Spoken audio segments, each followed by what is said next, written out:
right, we're starting part 6 of Bluetick Pig. This is going to be a short little section um, because where I stop, there's going to be a long stretch with no breaks in between. So we're going to do this real short one here, and then the follow-up section will be lengthy. All right. On Sunday mornings, Sarah never forgot to put Bluetick in her new pen and fasten the door.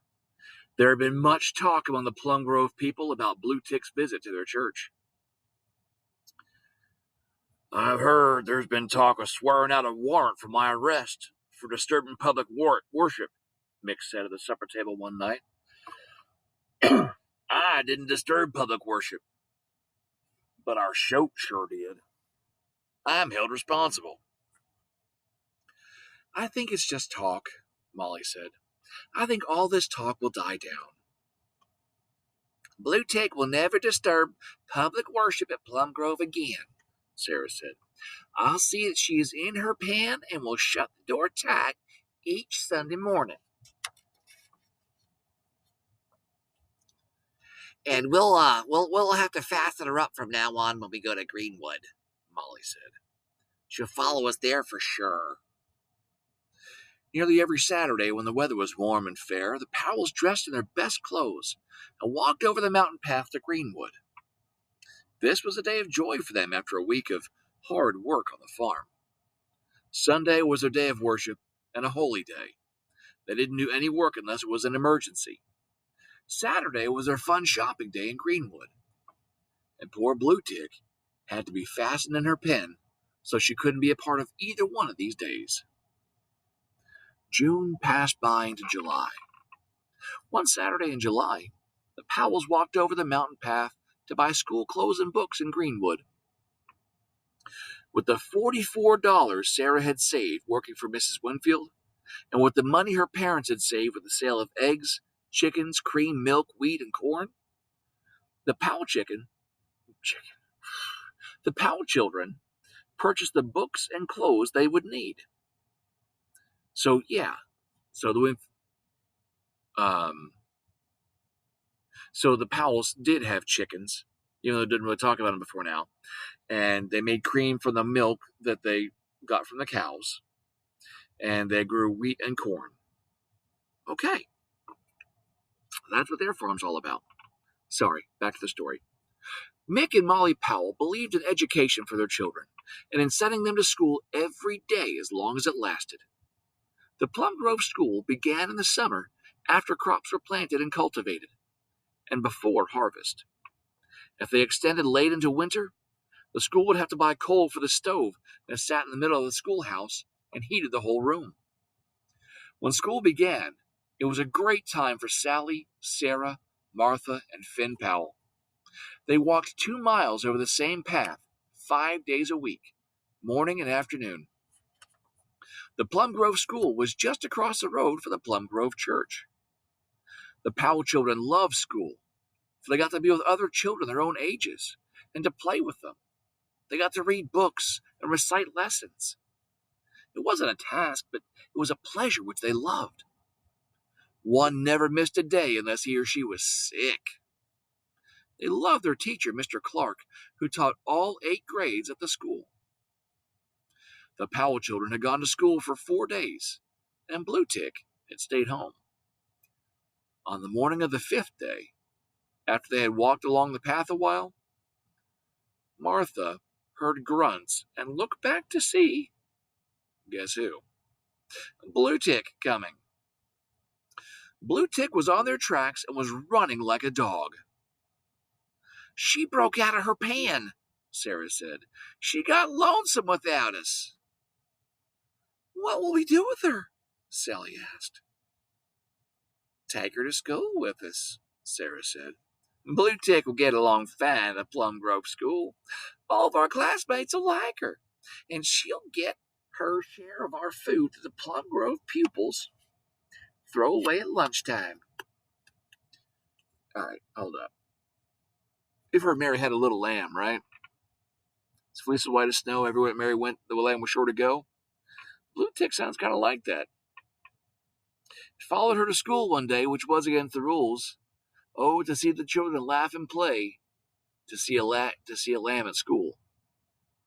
Yeah, I think having a pig at school is probably not going to go over quite as well. Kind of like the pig at church. Okay, back to the story. When the Powell children walked onto the school ground, with Bluetick following them, they were met by many of the 50 pupils who attended the school. These pupils lived on the small hillside farms, and they knew about pigs, shoats, and hogs. They had fed and cared for livestock. Each pupil knew that Bluetick was a pet. Each one tried to get close enough to stroke her back.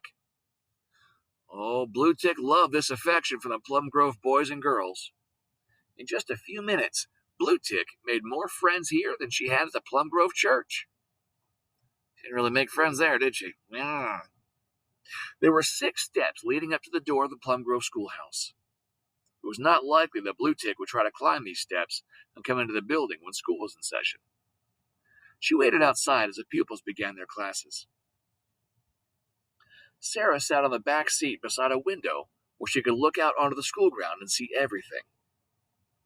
Bluetick knew the Powell children were inside, and she would not leave. Sarah could see Bluetick walking over the school ground, picking up scraps of bread left by the students and acorns from the oak trees. Bluetick found food she liked to eat. Plum Grove School was the right place for her. At noon, the Plum Grove pupils gave Bluetick something for their lunches. They stroked her back. They loved her. And judging by the picture, she loved them. That's got to be Sarah, with that little knowing smile. Yeah, that's my pig. Everybody loving on my pig. Let's see what the teacher thinks. Well, Sarah, said Mr. Clark, his teacher. Her teacher. Anyway. Well, Sarah, said Mr. Clark, his teacher, you have a beautiful pet that all of our pupils love. Well, I want to take her home with me to show my father what a fine pet a pig will make, said Corby Short. My father always said a hog didn't have any sense. Well, your Bluetick has plenty of sense. She acts like a person. When the Powell children returned for their 5th day at Plum Grove School, Bluetick trotted home with them. When Molly saw them coming up the hill path, she met them. I know Bluetick followed you, she said. She squealed so loudly that I opened her pen door and let her out. I thought she would go out and stay with the cows. But she didn't. I knew she had followed you to school. Ugh, how did she act on her first day at school? Oh, it wasn't like at Plum Grove Church, Sarah said. Bluetick was wonderful at school today. Our teacher, Mr. Clark, liked her, and all the pupils petted her, and they gave her food from their lunch pails. Bluetick has loved and been loved today. Oh, Bob, it's the greatest day of Bluetick's life, Martha said. We want her to go back to Plum Grove School with us. She's better off there than she is in a pen here, Mom, Sally said. We will discuss this later at the supper table, after all of our chores are done, Molly said. At the supper table, the children told their father about Bluetick's first day of school. After hearing what you've told us, I think it's all right for Bluetick to go back to Plum Grove School with you, Nick said. I don't think Bluetick will learn much, but it won't hurt her to be exposed to education. Then Mick Powell laughed at his own joke. I agree with you, Mick, Molly said. Bluetick will be better off going to Plum Grove with the children than she will be here grunting in a pen. Our Bluetick loves people, and she will always think she's one of us. Okay, here's where the short pieces stop. This next one goes on for about 20 pages, so I'm going to cut it right here. All right, so I was wrong about Bluetick going to church, or going to school. I figured to go over like church, but so far things are still okay. The kids love her, teacher likes her.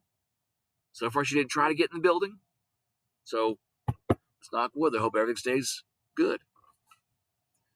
Okay. Are you still enjoying the story? Because I still am. I'm liking it. What do you think a third grader's going to think about this story? Do you think it's going to make anybody want to go out and get a pig? Who knows? All right. I'll see you in the next chapter.